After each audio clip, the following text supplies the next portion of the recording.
अस्सलामुअलैकुम वरहमतुल्लाह। दोस्तों, जैसे थंबनेल में आपने पढ़ा होगा कि मैं 15 आइडियाज़ और तदाबीर ऐसे डिस्कस करना चाहता हूं कि उन पर अमल करके और उनको फॉलो करके हम अपने रमज़ान को इंशाअल्लाह बहुत बेहतर बना सकते हैं।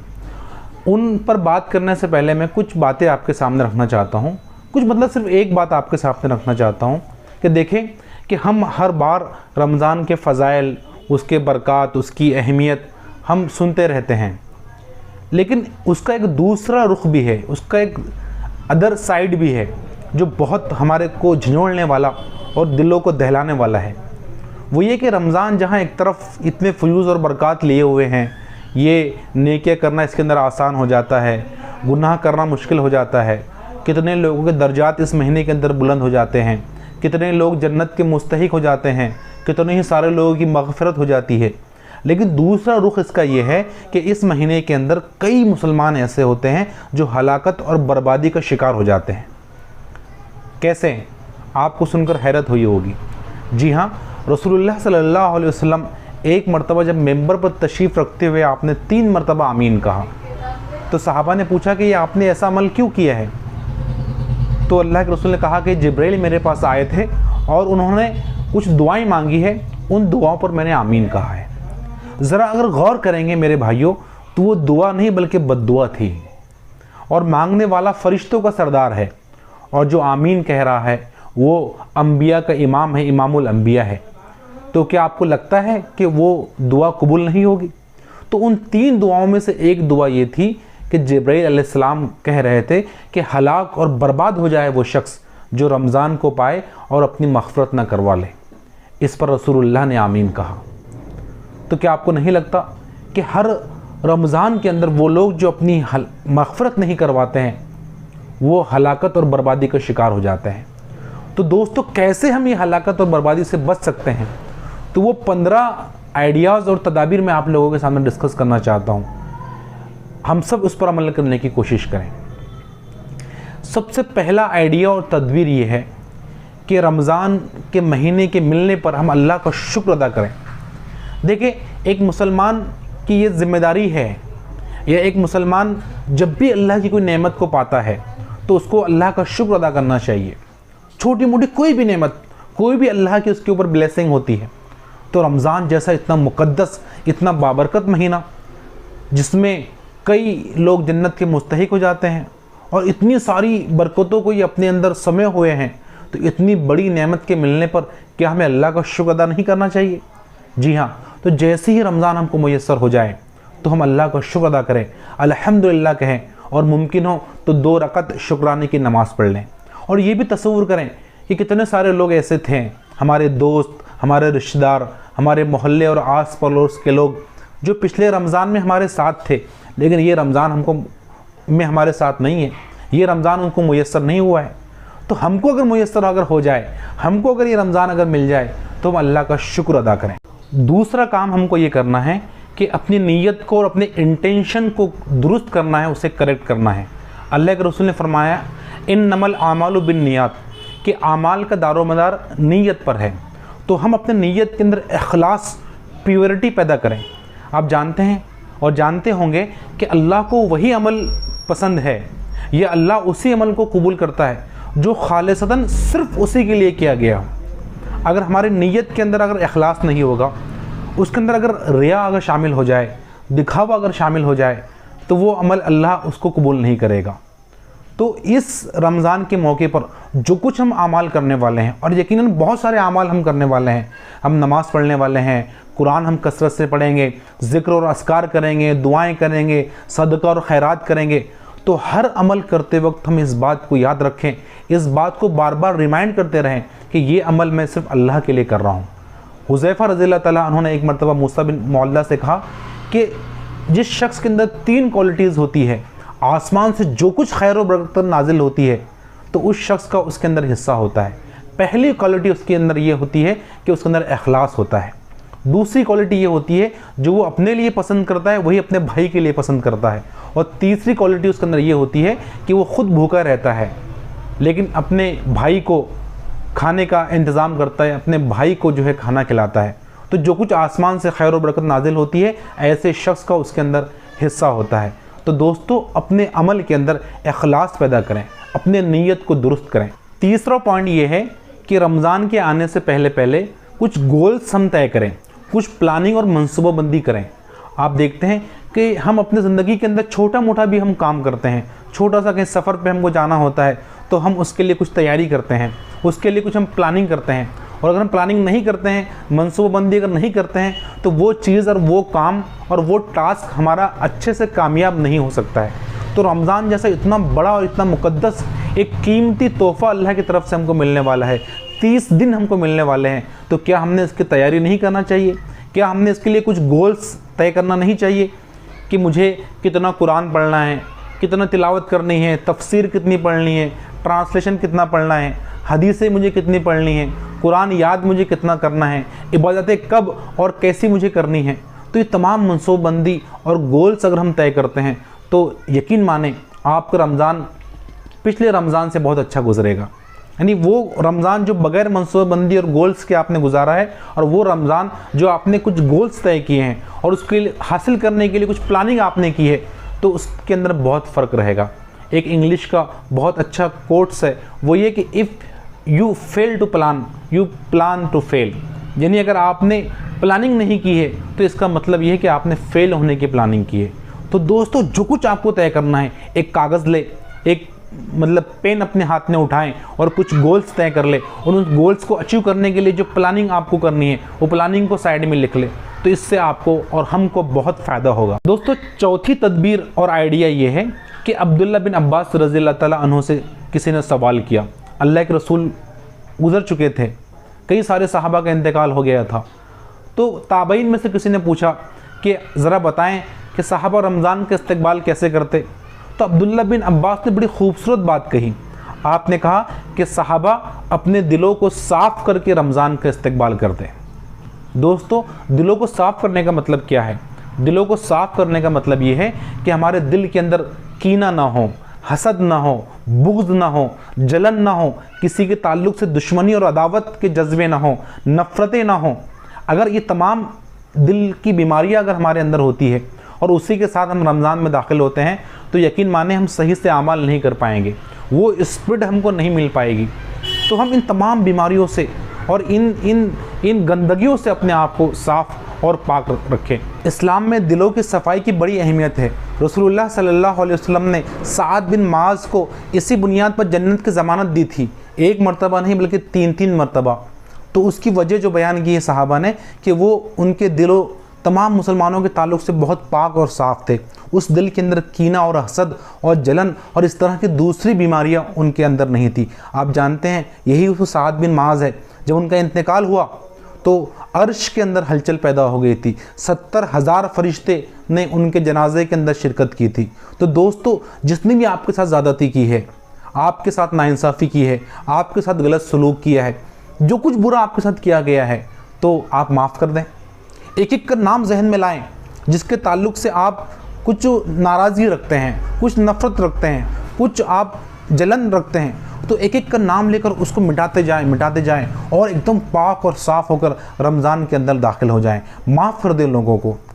देखिए बदला लेने के अंदर जितना लुत्फ़ होता है या उससे कई ज़्यादा लुत्फ़ लोगों को माफ़ करने के अंदर होता है, तो आप लोगों को माफ़ कर दें। 5वां पॉइंट ये है, देखिए रमज़ान का महीना एक रेस है, एक मैराथन है जिसमें हमको दौड़ना है, हमको जन्नत की तरफ दौड़ना है, अल्लाह की मग़फ़िरत और अल्लाह की रज़ा की तरफ दौड़ना है। ज़ाहिर बात है कि अगर दौड़ते हुए अगर हमारे कंधों पर अगर बोझ होगा, अगर वेट होगा तो हम सही से दौड़ नहीं पाएंगे, दौड़ना हमारे लिए मुश्किल हो जाएगा, दौड़े भी कि तो जीत नहीं पाएंगे। तो उस बोझ को हल्का करें। वो बोझ क्या होता है? वो गुनाहों का बोझ होता है। तो रमज़ान के आने से पहले जो कुछ हम गुनाह करते हैं उसको अल्लाह से माफ़ी मांग लें। आप जानते हैं कि गुनाह के असरात हमारी ज़िंदगी के ऊपर पड़ते हैं। हदीस में साफ़ है कि बंदा जब गुनाह करता है तो एक काला धब्बा उसके दिल पर लग जाता है। अगर वो तौबा कर ले तो वो धुल जाता है, लेकिन वो फिर गुनाह करते रहे तो ऐसे काले दाग, सियाह धब्बे उसके दिलों पर लगते रहते हैं। उससे ये होता है कि दिल सख्त हो जाता है, फिर उसके अंदर नरमी बाकी नहीं रहती, फिर वो चीज़ों के असरात उसके ऊपर नहीं पड़ते, फिर कुरान उसके ऊपर असरानंदाज नहीं होता, फिर इबादतों के अंदर उसको खुशू और खुजू और यकसुई नसीब नहीं होती, फिर आँखों से आंसू नहीं आते।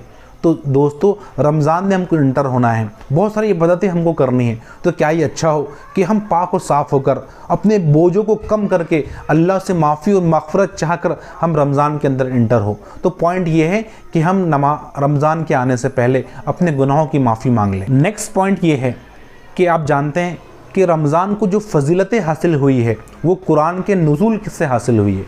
रमज़ान ये कुरान का महीना है, तो इस महीने के अंदर ख़ास तौर पर कुरान से अपने रिलेशन को बढ़ाएं। सिर्फ तिलावत करने पर अपने आप को मुतमईन न कर ले कि मैंने 30 पारे मैंने पढ़ लिए हैं, पिछले साल मैंने 2 मरतबा कुरान पढ़ लिया था। कुरान हिदायत के लिए है, आया है, सवाब तो इससे ज़रूर मिलेगा, लेकिन हिदायत के लिए हमको ट्रांसलेशन पढ़ना पड़ेगा, तर्जुमा पढ़ना पड़ेगा, उलमा ने जो तफसीरें की हैं उन तफसीरों को पढ़ना पड़ेगा। तो कुरान से ख़ास ताल्लुक़ अपने इस्तेबार करें। तरावी उस मस्जिद के अंदर पढ़ें जहाँ सबसे अच्छा कुरान पढ़ा जाता है, जहाँ ठहर ठहर कर कुरान पढ़ा जाता है। कुरान को याद करने की कोशिश करें।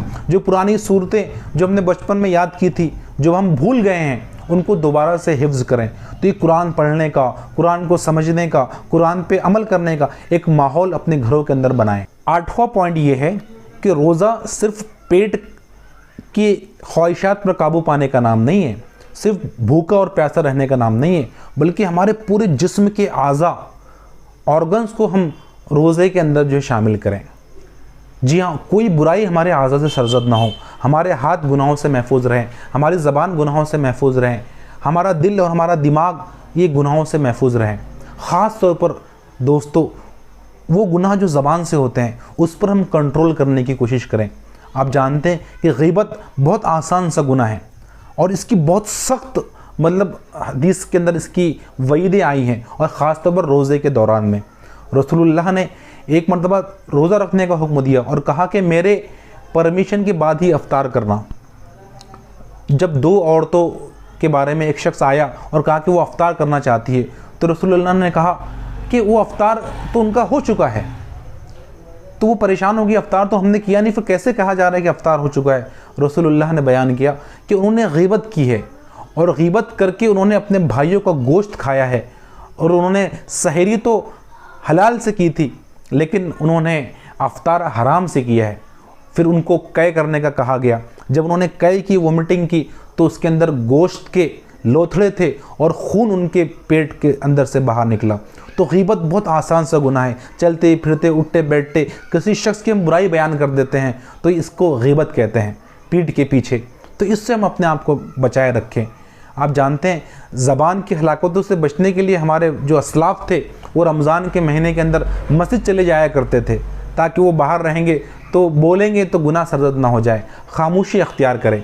आप जानते हैं पिछली जो शरीयत और मज़ाहिब थे आसमानी, उसके अंदर रोज़े के दौरान में खामोश रहना भी कंपलसरी होता, लेकिन बहरहाल अल्लाह ने हमको उस पर पाबंद नहीं किया है, लेकिन हम कोशिश करें कि खामोशी अख्तियार करें। अल्लाह के नबी ने फरमाया कि उस शख्स को इससे बेहतर कोई और चीज़ नहीं मिली, एक ये कि हुस्न अखलाक और लंबी खामोशी। यानी जिस शख्स को ये 2 चीज़ें मिली उसको बहुत बेहतरीन चीज़ अता की गई। तो कोशिश करें कि हम खामोश रहें, कम से कम हम बोलने की कोशिश करें, अपनी नज़रों को हिफाजत करें, कोई भी गुनाह हमारे ज़बान से और किसी भी आज़ा से हमारे से सरजद ना हो। नेक्स्ट पॉइंट ये है दोस्तों कि आप जानते हैं जब रमज़ान का महीना आता तो हदीस में है अल्लाह के नबी सल्लल्लाहु अलैहि वसल्लम तेज़ हवाओं की मानिंद सदका और खैरात करते, सखी हो जाते, खूब खर्च करते, गरीबों का और मिस्किनों का ख्याल रखते हैं। तो ये रमज़ान का जो मुक़द्दस महीना आया है तो इसमें हम गरीबों का ख्याल रखें, और ये महीने का एक बड़ा मकसद ये भी है कि हम उनके दर्द को महसूस करें। आप कितनी खूबसूरत बात है कि एक रोज़ेदार से बढ़कर एक भूखे की भूख को कौन महसूस कर सकता है, एक रोज़ेदार से बढ़कर एक प्यासे की प्यास को कौन महसूस कर सकता है। वो रोज़ेदार जो 12 और 14 घंटे से भूखा है, जो 12 और 14 घंटे से प्यासा है, ज़ाहिर बात वो फील करेगा कि जो लोग गरीब होते हैं, जिनके पास खाने को नहीं होता है, तो उन पर क्या बीतती होगी, जिनको पीने के लिए पानी नहीं होता है उनके ऊपर क्या बीतती होगी। तो दोस्तों बहुत गरीबी है माशरे के अंदर और सोसाइटी के अंदर। आप जानते हैं कि लोगों के वो खाना जो हम उकंडों पर फेंक देते हैं, ऐसी भी लोग सोसाइटी के अंदर मौजूद है जो उस फेंका हुए खाने को उठाकर खाते हैं। जो कपड़ों को हम घर में पोंछा मारने के लिए इस्तेमाल करते हैं वो किसी गरीब के बच्चे के लिए एक कीमती ड्रेस होता है। तो हम खूब सदका और खैरात करें। जितनी अल्लाह ने आपको दिया है, खर्च करने के लिए अमीर होना ज़रूरी नहीं है, जितना कुछ आपने दिया है, और गरीब अगर खर्च करे, गरीब अगर सदका और खैरात करे तो वो कितना ज़्यादा अल्लाह को पसंद आएगा। दोस्तों नेक्स्ट 3 पॉइंट्स वो मैनेजमेंट के ताल्लुक से है और बहुत इंपॉर्टेंट रोल प्ले करते हैं अपने रोज़े को बेहतर बनाने के लिए। पहला है स्लीप मैनेजमेंट, दूसरा है टाइम मैनेजमेंट और तीसरा है ईटिंग या फूड मैनेजमेंट। देखिए रमज़ान के अंदर नींद के मामले में बड़े हम हमारा शेड्यूल बड़ा डिस्टर्ब हो जाता है। देखें कि अल्लाह ने जो रोज़ा रखा है वो दिन के अंदर रखा है ताकि हम तमाम हमारे काम करते हुए उस रोज़े के जो अल्लाह ने जो उसका मकसद बताया है उसको हम सही से फील कर सकें।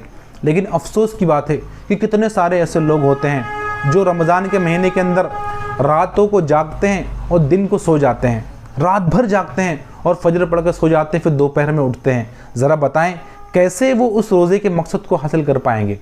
उन्होंने अल्लाह के मुकाबले में चालाकी चली और उन्हें बस ये किया कि पहले वो रात को सोते थे, दिन को खाते और पीते थे। अब उन्होंने चेंज कर लिया, अब वो दिन को सोते हैं और रात को और खाते पीते और दीगर मस्ती करते हैं। तो ऐसा नहीं होना चाहिए। कोशिश करें कि रात के एक बड़े हिस्से में हम सो जाएं और फिर ये है कि सुबह थोड़ा बहुत अगर सो लें तो इसमें कोई हर्ज नहीं। लेकिन ये जो हमारा मामला है कि रात भर जागना और दिन में सोना, इसको हमें चेंज करने की ज़रूरत है, इस पर हमें कंट्रोल करने की ज़रूरत है। दूसरा मैनेजमेंट, जैसे मैंने आपसे कहा, टाइम मैनेजमेंट। देखिए जो भी गोल्स और प्लान्स हमने बनाए हैं उसको अगर हमको सही से अगर हासिल करना है तो उसको हमें एक शेड्यूल बनाना पड़ेगा। बगैर शेड्यूल के बगैर अपने टाइम को सही से मैनेज करते हुए हम अपने गोल्स को अचीव नहीं कर पाएंगे। तो जो कुछ गोल्स आपने तय किया है कुरान के लिए, हदीस के लिए, ज़िक्र और अस्कार के लिए, दुआओं के लिए, उसको एक पर्टिकुलर टाइम के साथ फिक्स कर लें और जगह भी अगर फिक्स कर लें तो और आसानी हो जाएगी उसको अचीव करने के लिए। तो शेड्यूल हम अपना एक बनाएं। दूसरी बात टाइम मैनेजमेंट में दोस्तों, और बहुत अहम बात है कि हम अपने टाइम को ज़ाय होने से बचाएं, वेस्ट होने से बचाएं। देखिए रमज़ान का एक एक मिनट बहुत कीमती होता है। अगर वो ऐसे ही ज़ाय हो जाता है हंसी मजाक में, बातों में और इसमें और उसमें, सोते हुए और मौज मस्ती करते हुए और मोबाइल का इस्तेमाल करते हुए, तो यकीन माने हमारा शुमार भी हलाक और बर्बाद होने वालों के अंदर हो जाएगा। तो हम अपने हर मिनट का ख्याल रखें। ये मोबाइल सबसे बड़ा जो आज एक फितना है हमारे टाइम को ज़ाय करने के लिए, इसको कम से कम इस्तेमाल करें और पॉसिबल हो तो सोशल मीडिया के अकाउंट्स को 1 महीने के लिए बंद कर दें। कुछ नहीं बिगड़ेगा, कुछ बड़ा आपका नुकसान नहीं होगा, लेकिन अगर आप ऐसा करते हैं तो एक बड़ा टाइम आपको जो है मिलेगा। देखिए अगर रमज़ान को हम ऐसे ही ज़ाय कर लेते हैं तो हमारी मिसाल ऐसी होगी जैसे कोई एक बिलियनियर और एक करोड़पति आदमी ने हमको आधे घंटे का टाइम दिया कि मेरे ख़जाने में चले जाओ और आधे घंटे में जो कुछ लेना है ले लो। तो दोस्तों ऐसे वक्त में हम क्या करेंगे? कोई भी बच्चा हो, बूढ़ा हो, औरत हो, मर्द हो, थोड़ा बहुत नादान किस्म का आदमी हो, तो वह इस आधे घंटे में अपने टाइम को ज़ाय नहीं करेगा। वो मोबाइल नहीं खेलते बैठेगा, वो गपशप नहीं लगाएगा, वो सोते नहीं पड़ा रहेगा, बल्कि हर मिनट को वो कीमती समझते हुए जो कुछ समेट सकता है समेट लेगा। दोस्तों दूसरी मिसाल ऐसी है कि अगर हमारे किसी दोस्त ने हमको कोई ब्रांडेड परफ्यूम दिया है तो हम उसको फर्श साफ़ करने के लिए इस्तेमाल नहीं करेंगे, टॉयलेट साफ़ करने के लिए इस्तेमाल नहीं करेंगे, बल्कि हमको जहाँ उसका इस्तेमाल है वही हम उसको इस्तेमाल करेंगे। तो बिल्कुल रमज़ान का मामला भी ऐसी है। इतना कीमती और मुक़द्दस तोहफ़ा अल्लाह ने हमको दिया है, एक चांस हमको मुयस्सर हुआ है, तो उसको ऐसे वैसे कामों के अंदर ज़ाया ना करें। दोस्तों तीसरा मैनेजमेंट है ईटिंग मैनेजमेंट। अल्लाह ताला हमको भूखा और प्यासा रखकर और जायज़ चीज़ों से रोक कर हमको अपने ख्वाहिशात पर कंट्रोल करना सिखाता है, हमको अपने नफ्स पर काबू करना सिखाता है। लेकिन अफसोस की बात है कि हम उस अल्लाह ताला के जो मर्ज़ी है उसको हम सही से समझ नहीं पाते हैं, क्योंकि हम भूखा और प्यासा रहते हैं दिन भर, तो हम डिले करते हैं अपने ख्वाहिशात को, हम कंट्रोल नहीं करते हैं, हम डिले करते हैं। हम गोया समझाते हैं अपने पेट को, अपनी ज़बान को कि थोड़ा रुक जाओ, अभी अफ्तार का वक्त आएगा ना तो पूरी कसर निकाल देंगे। और यही होता है दोस्तों कि हम दिन भर में जो अपने ख्वाहिशात पर कंट्रोल हमने किया था, लेकिन वो पूरा जो एक वो था जो हमने तैयार किया था अपना कंट्रोल, अफ्तार में हम पूरे उस कंट्रोल को खो देते हैं। और ये जो एहतमाम होता है चीज़ें का और दस्तरखान सजा दिए जाते हैं, तो जितना आप जानते हैं कि ये सर्वे किया गया था कि जितना मुसलमान पूरे साल के 11 महीने में नहीं खाता है, उतना रमज़ान में अकेले उतने महीने में वो खा जाता है। तो इससे कैसे हम रोज़े के मकसद को पाएंगे, कैसे हमारे अंदर तकवा पैदा होगा, कैसे हम अपने डिज़ायर्स को कंट्रोल करना सीखेंगे। इस किताब के अंदर, ये जो किताब है इह्या उलूम, इमाम गज़ाली ने इसके अंदर जो रोज़े के आदाब बयान किए हैं, उसमें एक आदाब ये बयान किया है कि अफ्तार के अंदर कम खाना खाया जाए। रसूलुल्लाह सल्लल्लाहु अलैहि वसल्लम ने फरमाया, सबसे बुरा बर्तन जो इंसान भरता है वो उसका अपना पेट है, भले ही वो उसको हलाल चीज़ों से भरता है। तो दोस्तों, हम कोशिश करें कि कम खाना खाएं। पेट अगर बहुत भरा हुआ होगा तो इबादतों के अंदर हमको लज्जत नहीं मिलेगी, इबादतों के अंदर हमको शौक़ और खुशी और खुजू मुयस्सर नहीं होगा। तो एक इम्पॉर्टेंट मैनेजमेंट में ये है रोज़े के अंदर कि हम अपने दस्तरखान को नबियों वाला दस्तरखान बनाएं, सहाबा वाला दस्तरखान बनाएं। कभी ऐसा भी हो, देखिए मैं मुकम्मल इसको अवॉइड करने की बात नहीं कर रहा हूँ, अल्लाह ने जो हलाल चीज़ें हमारे लिए की है उसको हम, उसका लुत्फ़ भी हम लें, लेकिन हर मर्तबा हमारे दस्तरखान सजे हुए हों और ये कि हमारी घर की औरतें पूरा मुकम्मल उसी के अंदर लगी हुई हों और उनको ध्यान भी नहीं रहा है कि अफ्तार का वक्त हो चुका, आप दुआएं करना वो भूल जाएं। तो इस पे हमें कंट्रोल करने की ज़रूरत है, इसे थोड़ा मैनेज करने की ज़रूरत है। 13 नंबर का पॉइंट ये है कि ये महीना दुआओं का महीना है। आप जानते हैं कि सूरह बकरा के अंदर जब रमज़ान का तज़किरा हुआ है आयत नंबर 83 से लेकर 87 में, तो 183 से लेकर 185 तक रमज़ान का तज़किरा है। फिर आयत नंबर 187 की भी अंदर रमज़ान का तज़किरा है, लेकिन बीच में आयत नंबर 186 सूरह बकरा की, इसमें दुआओं का अल्लाह ने अहमियत बताई है। अल्लाह ने कहा है कि वह इज़ा सअलका इबादी अन्नी फ़इन्नी क़रीब उजीबु दावतद दाई इज़ा दान, कि ए नबी सल्लल्लाहु अलैहि वसल्लम, जब लोग आपसे मेरे मुतालिक पूछे तो आप उनसे कह दें कि मैं बहुत करीब हूँ उनसे। जब वो मुझको पुकारते हैं, जब वो मुझसे दुआएं करते हैं, तो मैं उनकी पुकार को सुनता हूँ और उसका जवाब देता हूँ। लिहाजा इन्हें चाहिए कि मुझ ही को पुकारे, मुझी से दुआएं मांगे। तो ये जो सैंडविच कर दिया गया है रमज़ान से, उस आयत से पहले रमज़ान की आयतें, उस आयत के बाद में रमज़ान की आयतें और बीच में दुआओं की आयतें, तो इससे उलमा ने कहा है कि ये गोया रमज़ान का महीना ये दुआओं का महीना है। तो ख़ास तौर पर इस महीने के अंदर हम दुआओं का कसरत से हम एहतमाम करें, खूब दुआएं मांगे। और ख़ास तौर पर जो सुबह का वक्त होता है, सुबह का जो वक्त होता है, उस वक्त में सहरी से थोड़ा पहले हम उठ जाएं। क़यामुल लैल भी एक अहम पॉइंट है हमारे इन सीरीज़ का, इस आइडियाज़ का। तो क़यामुल लैल का हम एहतमाम करें, तहज्जुद पढ़े। तरावी भले ही हमने पढ़ ली इशा के बाद, लेकिन सहरी के बाद जो सुबह का वक्त होता है, सहरी के पहले, उसमें आधे घंटे पहले हम कुछ नमाज़ों का एहतमाम करें, खूब रोएं, खूब अल्लाह से मांगें, अपने ज़रूरियात को अल्लाह के सामने रखें और दुआओं, दिन भर भी हम दुआएं मांगते रहें। और जो अफ्तार के पहले का जो वक्त होता है, जस्ट पहले का, उसको खाने पकाने और बाज़ारों की रौनक और ज़ीनत बनने में ज़ाया ना करें। औरतें किचन में उस वक्त को ज़ाया ना करें। वो ख़ास वक्त होता है दुआओं की कबूलियत का, उस वक्त में जब बंदा भूखा है, प्यासा है, और ऐसे वक्त में वो अल्लाह के पास अगर चले जाता है तो अल्लाह उसको वापस नहीं करता है। तो उसका भी हम एहतमाम करें। नेक्स्ट पॉइंट ये है, और ख़ास तौर पर ये पॉइंट मैं अपने नौजवानों के लिए कहना चाहता हूँ, वो ये कि एक अच्छी आदत आप इस महीने के अंदर फॉर्म करने की कोशिश करें, बनाने की कोशिश करें। वो आदत कोई भी हो सकती है, आप खुद उसको डिसाइड करें कि मैं इस महीने के अंदर इस अच्छी आदत को डेवलप करने की कोशिश करूँगा। और एक बुरी आदत जो हर किसी के किरदार और शख्सियत के अंदर होती है कि उसको गुस्सा जल्द आ जाता है, या वो चिड़चिड़ा होता है, या वो बदगुमान होता है, या वो छोटी छोटी बातों का टेंशन लेता है, या और कोई और बुरी आदत, तो उस बुरी आदत को कंट्रोल करने का हम अपने गोल्स के अंदर उसको शामिल करें तो इंशाल्लाह बहुत फ़ायदा होगा। दोस्तों, जाते जाते लास्ट पॉइंट ये है, वो मिसलिनियस पॉइंट है। इसके अंदर बहुत सारी बातें मैं आपसे रखना चाहता हूँ। उसमें यह कि इस महीने के अंदर इन तमाम चीज़ों के अलावा हम ज़िक्र और अस्कार का और दुआओं का कसरत से एहतमाम करें। दिन भर में चलते फिरते उठते बैठते अल्हम्दुलिल्लाह, सुबहान अल्लाह, अल्लाहु अकबर, अस्तगफिरुल्लाह, ये इसका हम एहतमाम करने की कोशिश करें। कोशिश करें कि हम ज़्यादा से ज़्यादा जो वक्त है वो बावज़ू हम रहें। जैसे ही हमारा वज़ू टूट जाए फ़ौरन से हम वज़ू कर लें और बावज़ू रहने की हम कोशिश करें। पहली सफ़ और तकबीर उला, हर नमाज हमारी पहली सफ़ के अंदर हो और तकबीर उला के साथ हमारी नमाज हो।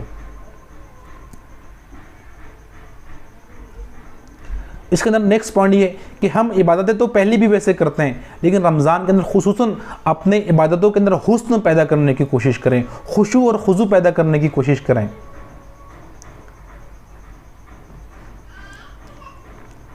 और नेक्स्ट पॉइंट ये है कि हम नेकियों को आम करें, नेकी की तरफ लोगों को बुलाएं, नेकी की दावत दें। तो दोस्तों, ये 15 पॉइंट्स मैंने आप लोगों के सामने बयान किए हैं। हम सब मिलकर अल्लाह से दुआएं करते हैं कि अल्लाह ये इन नुकात पर और इसके अलावा और भी जो अच्छी बातें हो सकती है रमज़ान को बेहतर बनाने के लिए, हमको उस पर अमल करने की तौफीक अता फरमाएं। जज़ाकल्लाह, शुक्रिया।